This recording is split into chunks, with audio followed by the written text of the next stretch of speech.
Television Nigeria, your premier online television in Imo State. Here again, we bring you our Daybreak Nigeria program.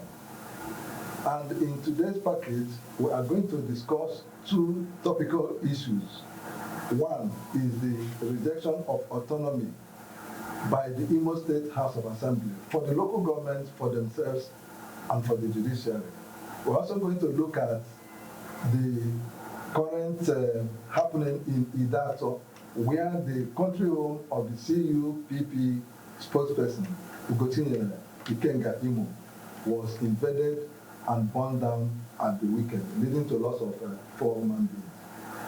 I have two gentlemen to discuss this matter. One is a lawyer and the other is a person from the civil society organization. I have Dr. Jude Ohanele, who is the Program Director, Development Dynamics, a civil society organization based in Imo. Doc, you're welcome. Thank you very much, and welcome viewers. Next to him is Barrister Mike Oti. Barrister Mike Oti is an Imo-based legal practitioner. He has been a regular on this program. Mike, you're welcome. Thank you. It's my pleasure once again to be in this studio. Good morning, viewers. Yeah, please remember to like our Facebook page and subscribe to our YouTube platform. We go. The quality of our democracy has been under attack in recent times. And at the national level, the need to strengthen our democratic process was identified.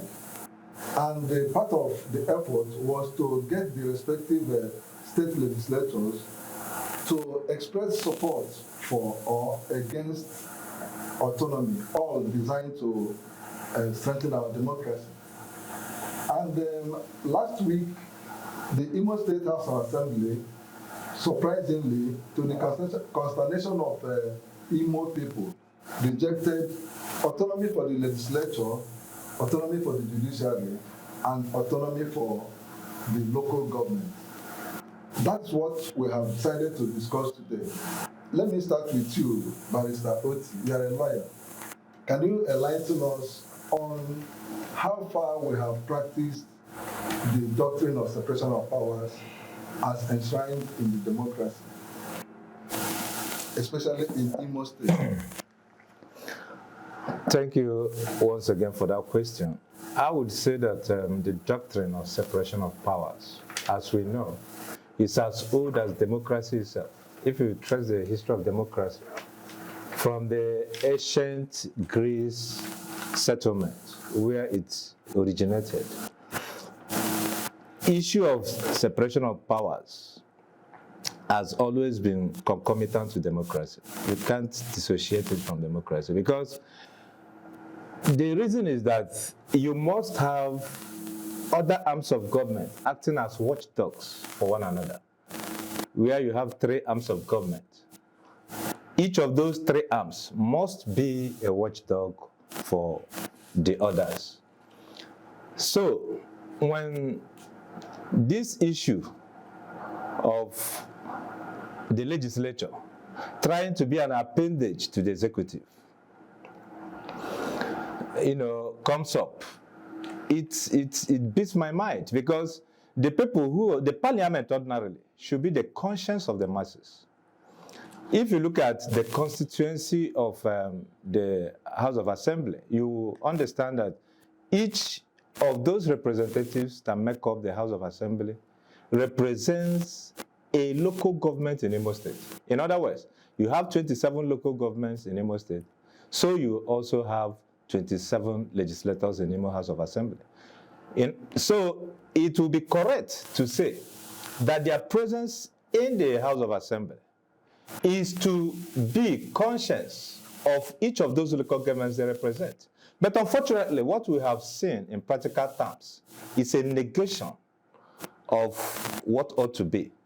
Because the House of Assembly, over time, in Imo State has proved that it is more or less an hallelujah. The House of Assembly members are hallelujah boys of the chief executive in Imo State. It is even worse in this particular dispensation, this particular republic, it is even worse because we have never seen any form of robust legislation from that House of Assembly. We have also not seen any seriousness in exercising their oversight duties. I will come to something like this. It's okay. As we progress. But let me draw from what you just said. You said there are supposed to be checks and balances. And again, they should represent, the legislators themselves should represent the conscience of the various local constituencies, yes, they represent. Or they purport to represent. Okay. Because they're not actually representing them. Maybe they are representing themselves. Okay, I ask you, Dr. Hamele, did it come to you as a surprise at the time that you were given an opportunity to represent the people very, very well and strengthen the democratic process, they turned down such opportunity? How does it come to you? Well, I'm personally very disappointed, and I also want you to put it in context, because when people talk about democracy, I seem to differ, because I'm very convinced that we have no democracy yet. We may likely be doing some civilian experiment towards a democracy, but the major tenets of democracy are totally absent in this environment. So I will be very, very cautious to use that word, our democracy. We don't have any democracy yet, but we need to have a democracy. And unfortunately, the House of Assembly members are worsening the scenario. You know, you wonder the kind of people that you have in that assembly that do not understand that separation of power comes with independence. You know, essentially financial independence, so that you can do your work without the other arms of government holding you down. And to the extent that this is rejected, and even local government, you know, autonomy, it gives you an idea that these people are basically representing themselves and nobody. And it's most unfortunate really for Imo State, with all the levels of tendencies towards thinking that we are a progressive people, we're a developed people, we're an upwardly mobile people. With this level of, you know, representation and this level of legislation, you understand that we are basically far, far behind all our imagination. And I think it's most unfortunate. And my hope is that as fast as possible, these House members will reverse themselves and put us on the path that we need to move. Okay, you said we don't have a democracy. Maybe it is possible that in real time, in reality, we have what looks like a democracy. We may not be practicing it to the extent it is required to work out. And I guess that is the reason why the National Assembly and the other organs of the government decided to do what they are doing now by getting the support, the opinion of the state legislators. So to that extent, I think we've been on this experiment. Our democracy, we can never compare it with what you have in advanced democracies of the world. But we have to start somewhere. So I do not think that it is completely okay to say that we do not have a democracy, even though we may not have the quality of our democracy may not be as highly rated as we have in other climes. Well, that's your opinion. Yeah. You see, the barrister noted it. Yeah. It's the concept of separation of power. Yeah. It's one of the concepts in democracy. And power is not separated here. You and I know. So we keep pretending. If we keep pretending, we remain in pretense. Nigeria is actually a civilian dictatorship, if you like, to the best of my own appreciation of the realities. That's my opinion. Okay. Yeah, and you have your own opinion. Okay. Thank you. Because what I'm looking at, we have the structures that constitute what should look like a democracy, even though in reality we may not actually be practicing it. Okay, yes, the other persons have also expressed their view that we have a civilian dictatorship, and maybe as we progress, we can see that may possibly be what is playing out in Imo State, just like he pointed out. But Mr. Mike, let me ask you, what are the implications of what the State Assembly has done so far for the people of Imo State and for governance? Well, the implications are far-reaching. You see, they have succeeded in on one end, they have emasculated our democracy. In the sense that if you try to stop this issue of autonomy, that is other arms of government being independent of the executive, particularly in terms of finances, because that's a cross. If they are not independent, you have a judiciary, just imagine in your mind, a judiciary with cap in hand, coming to beg for money from an executive. And if you come to the courts, you have numerous litigations against government. And for a judiciary that is begging government, executive, the chief executive, to give them money, and is having numerous litigations by the citizens against it, how do you think that justice, real justice, will be got by the citizens who are expectant of getting justice from the courts when this kind of situation exists? You see, financial autonomy is a sine qua non for full operation of the doctrine of separation of powers. There is no way you have a judiciary that is still financially dependent on the executive, performing optimally as the citizens expect it. There must be some level of... Yeah, there must be some level of autonomy, because if you don't make the money available for the judges, you make them vulnerable to bribery. You make them vulnerable to corruption. You make them vulnerable to other, social vices. And subservient to them. Yes, and subservient to even, not only to the executive, but also to even very rich, litigants that come before their cause. So that's the danger. And if you take it also down to the local government, if you watch the situation today as we have it, the local government system is literally dead. And if you look at our constitution, if you look at Section 7 of our Constitution, it guarantees the existence of the democratically elected local government system.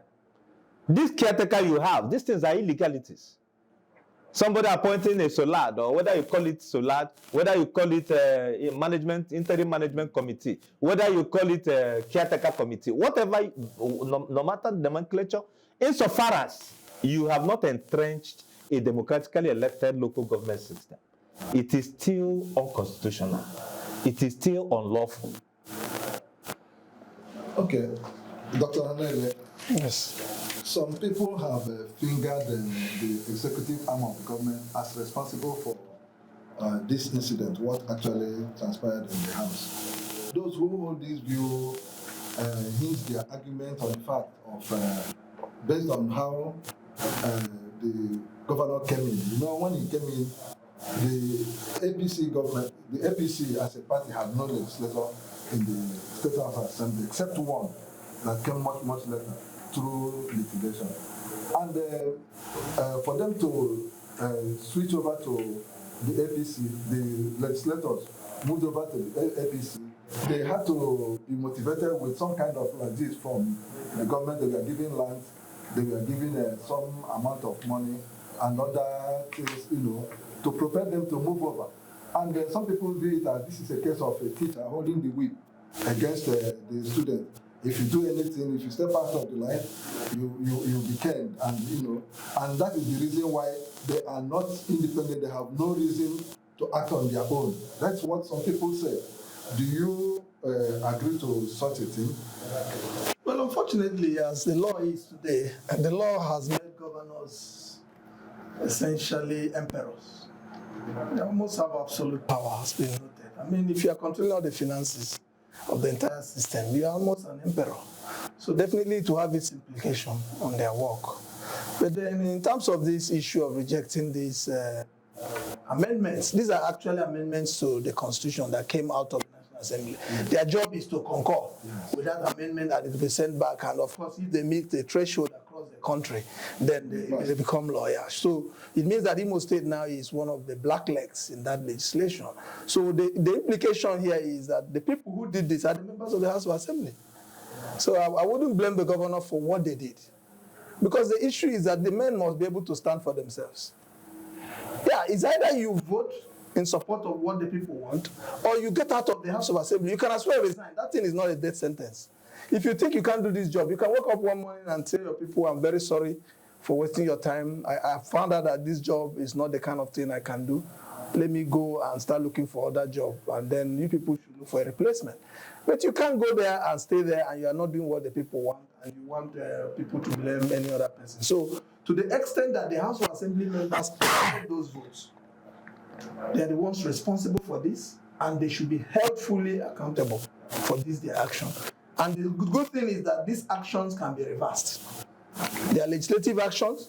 The House can, out of seeing themselves to have gone against the will of the people, they can reconvene statutorily, take another vote on this to disband what had happened, and reenact a new vote, and we'll be able to move this system forward. Because there is no how you can talk about democracy without separation of power.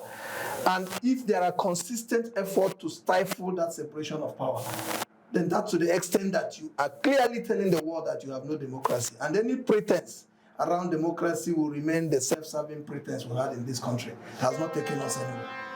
Yeah, I wanted to ask this question. By Mike, you can take the question as well. I want you to comment on what you have just said. And again, this issue is a national matter. It's a national issue as well as a constitutional matter. I wanted to ask, assuming the next set of House of Assembly members reconvene after the 2023 election, is there the possibility of reversing this situation, reversing this decision they have taken? Why not? If you have a new set of House of Assembly members who are now proactive and who are now responsible, because I see the current ones as being very responsible. Because when you are not living up to your billing, if you are not living above board in terms of your responsibility to the people, then you are irresponsible. So I think that the issue of blaming it on government, I take exception to that. I don't blame it on anybody other than the persons who did the act. You see, we have always got this wrong from our election. Once you elect the wrong people into a House of Assembly, you don't expect a House of Assembly that will be robust in legislation. You don't expect a House of Assembly that will be robust in their legislative duties. Do you understand? If you elect a House of Assembly that is indolent, people by indolent people, a House of Assembly that has men that do not have sense of responsibility, a House of Assembly that has men that do not even understand the duties of a legislator. Because you first of all understand your responsibility. What are your duties? Before you even think of executing it. So when you elect people who do not know the import of legislation. You will always get it wrong, because when they enter the house, that house is not a school for them. They are elected to go and perform. So when they get in there, and the people do not know why they are in that house, the effect or the implication is that legislation will suffer. Do you understand? So that is the way I look at it. I see them as people who are not worth being elected into the house. Do you understand? They should, if you elect the right people, they will have a mind of their own, irrespective of what stand the governor may take. Okay. There is, we're still dwelling on the state House of Assembly. There is what a senior citizen of this state, a retired principal for that matter, who met me, and there was this word I picked from what he called legislative infraction. That is his own coinage. He claimed he reached me in the print media and confronted me and said, "Young man, I know you are a journalist. Why are you people not talking about what is happening in this state?" I got kudos. I now said, he confronted me and said, "Are you not aware that some sections of the state has been excluded from governance. And I said, how, sir? He said, how can I claim ignorance that the State House of Assembly suspended 3 legislators since 14 months? And you people are not talking about it. Are you also one of those journalists that compromise are working for the government? I said, no, sir.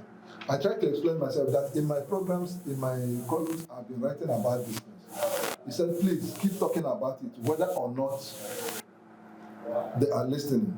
And he said, do you not consider that as an aberration? And I bring that same question to you, Dr. Jude.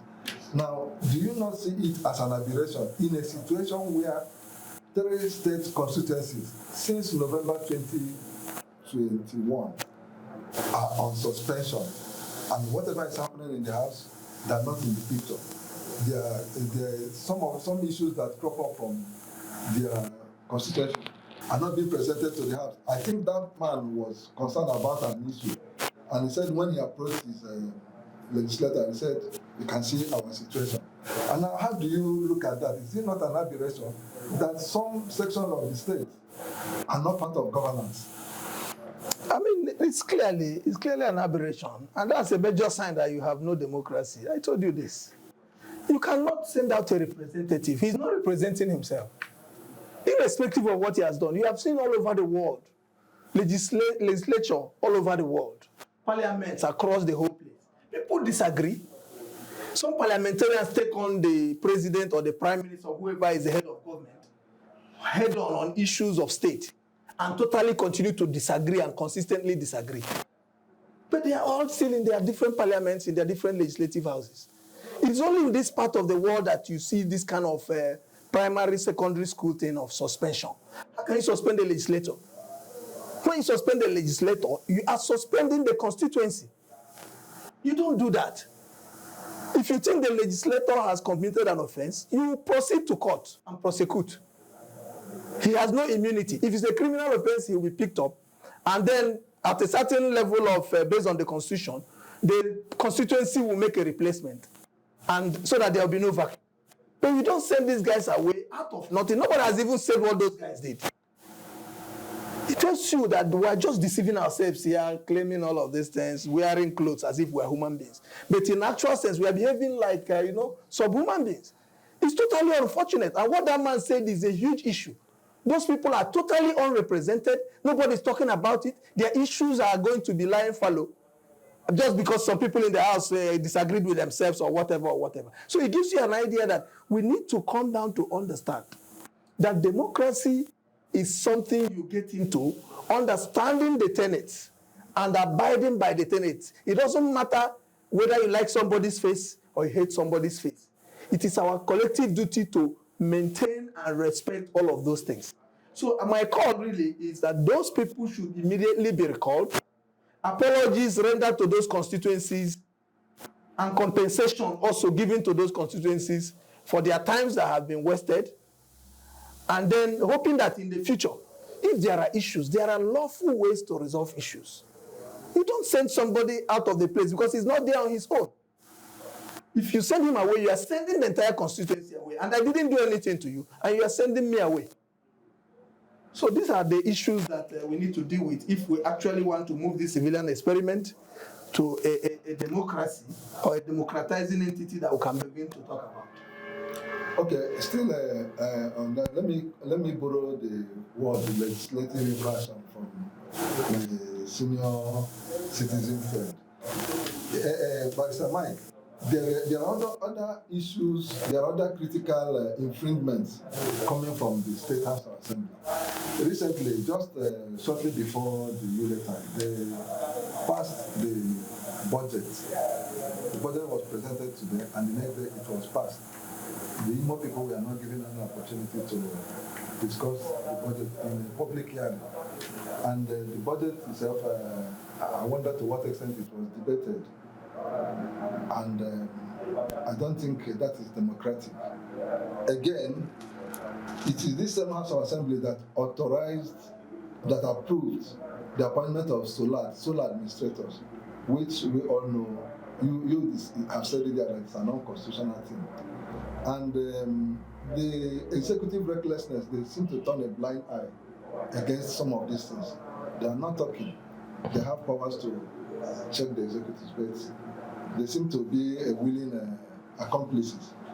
And that's is a matter of concern to Imo people, and people have expressed their resentment over it. Do you not see that as a war against the people from the same persons that are supposed to represent them? The truth is that the House of Assembly is not working. I am even surprised some of you are saying, or two of you are saying, that 3 constituencies were suspended. Some of us, so the legislators that were not suspended, what have they been doing? What representation have they been giving to the ones that are not suspended? That's the question. Tell me the benefits, those ones that are not suspended, the constituencies are getting from them. Let me know. Because there is literally none. It's just like Imo State is on autopilot. There is no insofar as legislative activities are concerned, they are not working in Imo State.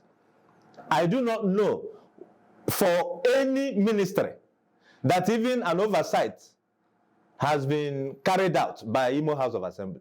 I do not know, apart from probably passing the laws, which maybe the Imo State government thinks that those laws will be in their best interest. They speedily pass them. Like this budget this appropriation law that you just talked about, speedily passed it so that they will share their money and have what is due. Each of them will have what is due. So I maintain, my own viewpoint is that legislation has not been working. And it is not working. And I do not think anybody is suffering disadvantage, because all of us are suffering equal disadvantage. The House members are not performing.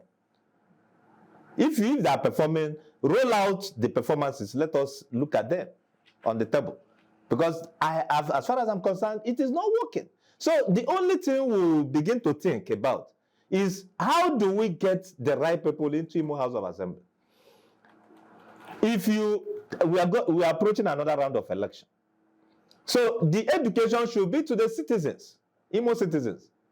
If you are electing people into House of Assembly, know the people you are electing. You don't just elect people who want to go and collect, their monthly entitlements, whether it comes in the way of salary or it comes in the mode of what do you call it? Whatever. There's what they call it. So collecting those things, collecting those emoluments, those entitlements, financial, is their utmost priority. They do not have any business representing you or your interest. So we get it right from the election. That's where the problem is. Now let me take it back to the two of you, my guests. You represent the lawyers group that's supposed to be defending the law. Dr. Hanele, you two come from the civil society organization. What has your organizations, your respective organizations, done to actually throw up some of this irregularity and put it to check? Because when does it mean that the NBA cannot do anything, or the civil society organization? We are not hearing you people talk. So the people, that's why Imo State is so docile, nobody is speaking up. And then that is why the executives have this opportunity to run roughshod over everybody. So if there are people talking, even from everywhere, I think to some extent it may prick their conscience a little. But nobody is talking. Why is it so? No, you can't say nobody is talking. We are here talking, you are saying nobody is talking. No, because if we haven't created this platform, because the incidents have just happened, and then we now created this opportunity for us to brainstorm on these issues. Sure, because you won't hear that we are talking until you create platform. Because we have been talking to other people that create platform. But the truth is that people have been talking. The only thing is that we have a government that has not been listening. Do you understand? A government that once you confront it with its sins or the things the government is not doing right, rather than take correction or retrace steps, they will want to fight you and destroy you. Exactly what has happened to Ikenga. you know that Ikenga, in fairness to him, has been the most vocal voice in Imo State. Nobody can take that place from him. He has been the most vocal. He was the person that exposed the Omoma magic, that eventually led to cleaning up the register of Imo State, removing over 35,000 illegal registrants in Imo State. Yes. Only him did it. Yes. Do you understand? So you can now see why the venom directed against Ikenga. Do you understand? So people are also afraid that when they do this criticism and carry it too far, they will be singled out, do you understand, for attack. And that's what has been happening. But if it's about talking, people are talking. The only thing is that maybe they are talking in moderated voices, not as it should. We should be vocal enough. I agree with you that we have not been vocal enough in Imo State. And I also agree for the person, for him, who said the platforms have not been created. Now you have brought this platform. Are we not here talking? We are talking. So we also pray that there are many other platforms that will spring up and give people, the pedestal to also talk, and their voices will be heard. Let it be that we talk, but the government does nothing at the end of the day. But it will be wrong for, those wrong things, to be just swept under the carpet without being mentioned. We must mention them first. Let it be that the person who is supposed to take responsibility and correct the anomalies is not doing so. Yes, it will now leave it at the court of public opinion, no longer court of litigation. Yeah, I mean, the idea here is clearly that even those you are saying talk, they know what the issues are. These are all adults. There is no child in this place. The law is very clear.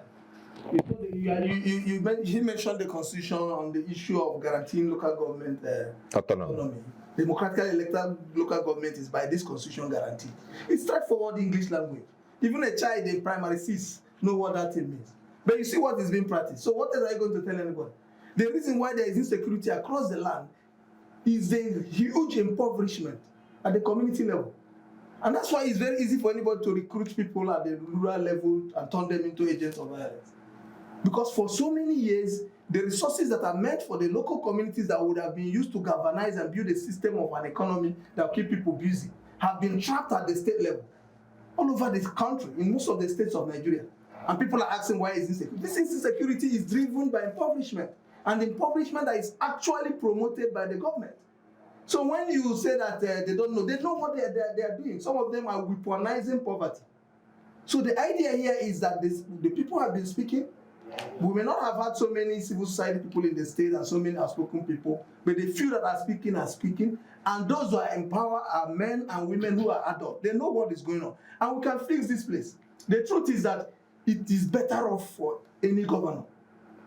Like I always say, it is better to be a moderately comfortable governor of a progressive state. Okay. To be a moderately comfortable ex-governor of a progressive state than for you to be a rich governor of a dead state.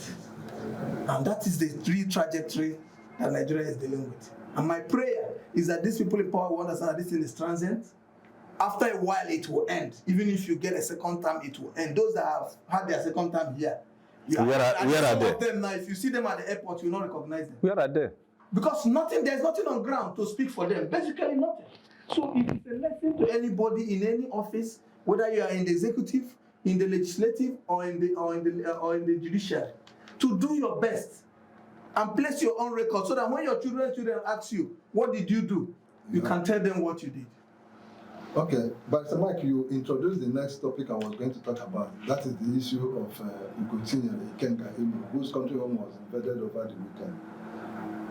Like you said, he has always come out to talk against the ills of the government, especially here in Imha. He raised some concerns over his life, that his life was being threatened recently, last month, and he fingered some aides of the government, and there was social media evidence of telephone voices you know. And he petitioned the IG of police. I saw a written petition dated 28 December.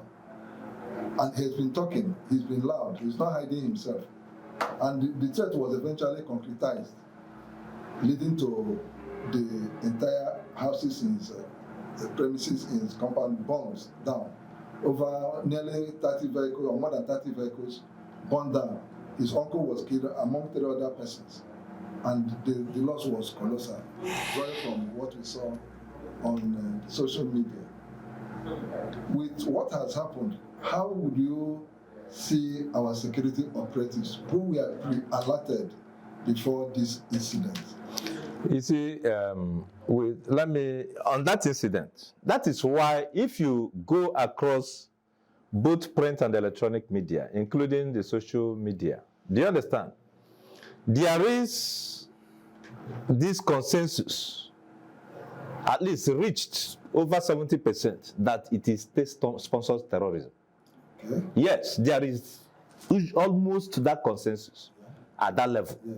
That what happened to Ugochinyere, Ikenga, Ikawon, that he was just made a victim of state-sponsored terrorism. He has been very consistent in making known the threats he was receiving from the state government. He didn't hide anything. I stumbled on the telephone conversation you talked about with one of the SAs to the governor. Yes. And also, he has made this allegation against the Imo State government severally, captured it in writing in a petition he submitted to Inspector General of Police. And again, let me also draw your attention to a suit they filed at Abuja High Court against him to tell you that there is serious venom. There is bad energy from the state government against him, directed against him. For them to have gone to Abuja, a state high court at Abuja, to file a suit against him. Living in Imo State. To prosecute him. Yes, living in Imo State, in order to prosecute him. Do you understand? For allegations that he made. Do you understand? At Abuja there. And they thought probably judiciary would be at their disposal to be used in order to probably get a blemish on him, on his integrity, give him that toga of conviction, and stop him from, he's a candidate of PDP, yes, of Federal House of Assembly. Federal House of Representatives. Yes, he's currently the candidate of PDP. So they just want to get these things on him, give him that tag. Yes, give him that tag, get him convicted, stop him from continuing contesting. Because once he gets convicted, he's no longer a candidate. PDP will have an option of getting another person. So if you look at the bad energy, it has been consistent from the state government against Igochinyere. So one would not be, I am not saying they did it, because we also live in an era that we have seen serious insecurity in the state, directed against also government officials. So I cannot stay here and conclude that they did it. But I am telling you about, if you look at social media, electronic media, and all the circumstances, the majority of the pointers, points towards, yes, it's heading at, that's what I have to say. It's more like a case of a witch crying in the night. And then the following morning, a baby died. So that is it. Do you understand? Yeah, insecurity. If you even remember, on this particular platform, a guest that was brought from government. Okay, yes. Yes, which I had the privilege of standing side by side, the way I'm doing now with him, with Doc. Was talking down. Yeah, he took very long time talking about Ugochinyere. Do you understand? To tell you that virtually all of them have this animus, do you understand, against him. So one would be surprised that happened over the weekend. But I can only say the family of the lost uncle, they should take heart. And for the souls that were lost, let them rest in peace. That's all I will say. Dr. Hanele, yes, your view about the incident in relation to how our people as Igbo people, normally should treat disagreements, because some people are beginning to look at it from different perspectives.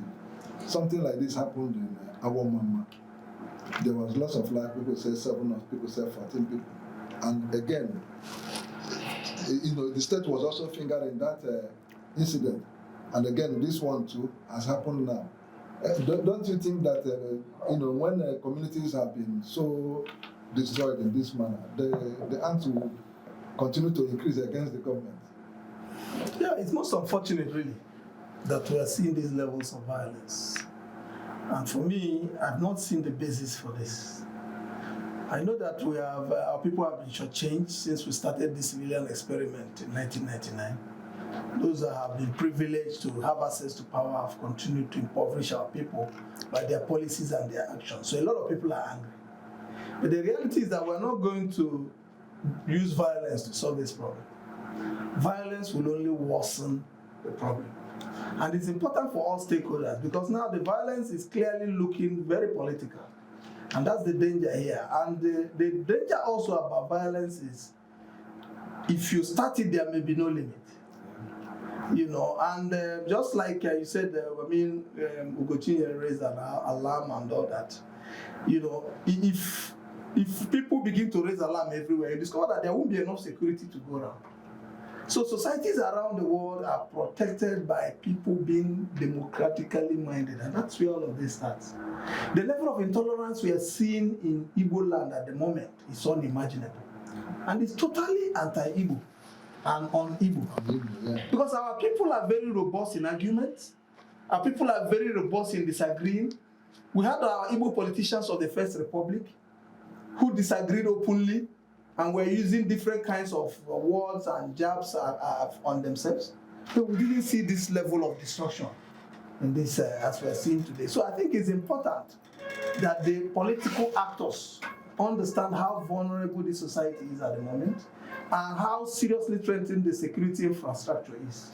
And to understand that political solutions to most of these things will help us to go forward and will go a long way in stabilizing this place. Because the Southeast is limited in landmass, huge in population. Any serious escalation of violence is going to draw our people into further abject poverty. And it is important that the government understand that they have full responsibility to make sure that these things are contained. As has been said, the people that died in this thing, there is need to get to the end of this, identify the perpetrators of this violence, give them the punishment based on law, and do adequate compensation for everybody involved. And also make sure that this type of thing does not happen anywhere. Because the government has the resources, the infrastructure, the intelligence, and everything to work with the various stakeholders and let our political actors understand also that it is a legitimate right of every politician to disagree with the other. It is our legitimate duty to point out infractions wherever they occur. And it is the duty of the state to correct such infractions. So a situation where people do those kind of things, they should not be targeted by any means. And they should not be allowed to be targeted. Because the issue, like my brother lawyer has noted, is that you cannot say exactly who did this violence until you get to the root of it. My expectation is that the government would have aggressively moved on this, be able to nip this in the bud, identify those involved in this, and then let the agencies of state that are empowered to prosecute move ahead with all of this. Because that would be a deterrent. We cannot live in a state where somebody wake up in the morning, the next day his house is burned down. It happened to the Ohaneze Ndigbo President General, who has passed on now. Yeah. And I learned that thing, the shock of that thing really contributed heavily to his death. That his entire library, which was in his village, was razed. You can imagine a diplomat of so many years, an international civil servant of so many. You can imagine the amount of intellectual materials you would have had. So we don't have the privilege of losing all of this content and lives easily like this. In Igbo land, we value life. And anybody that doesn't value life is actually working against our people. And it's important that all stakeholders get involved and there's true violence, and let's have peace in Imo State. Thank you so much. Mr. Mike, can we have your final word on the discussion? Well, I would say to Imo people, let us tolerate one another. It is always good we give peace a chance. If you are in the ruling class, always know that you are leading human beings. And in leading human beings, you must employ humanity in leading human beings. You don't, the led will always have a right to complain where they are not rightly led. So when those complaints are made, it is always a wake-up call to do what is right. Correct yourself if you are not doing what is right, and not for you to begin to target the led or destroy and maim people because you believe you have power. So I enjoin both the led and the leader to always be very careful, cautious in our also use of words. Let us not, heat up the polity, particularly as we approach 2023 general elections. Thank you very much. Thank you. Doc, your parting words. Well, I call on our people to understand that our people are suffering a lot. There is a lot of hunger, a lot of poverty in the land, and all of these were actually brought on them by the set of leaders we've had since 1999, who have totally impoverished our people. There is physical hunger, there is mental hunger. The knowledge base has been destroyed and everything. We need to start rebuilding this place. We need to start rebuilding our systems. There is no room for any atom of violence. For us to remain competitive as Southeasterners, we have to use our brain to build our systems. And anybody that has privilege to be in government or in any form of authority should use it for the betterment of our people and not to run down our systems. Thank you so much. Mr. Mike, thank you for coming to. Thank you. It's my pleasure once more. Doc, thank you for coming to the program. Thank you, my brother. Viewers, thank you for being part of the program. We appreciate your contributions. Remember to like our Facebook page and subscribe to our YouTube channel. Here we round up the program. Thank you.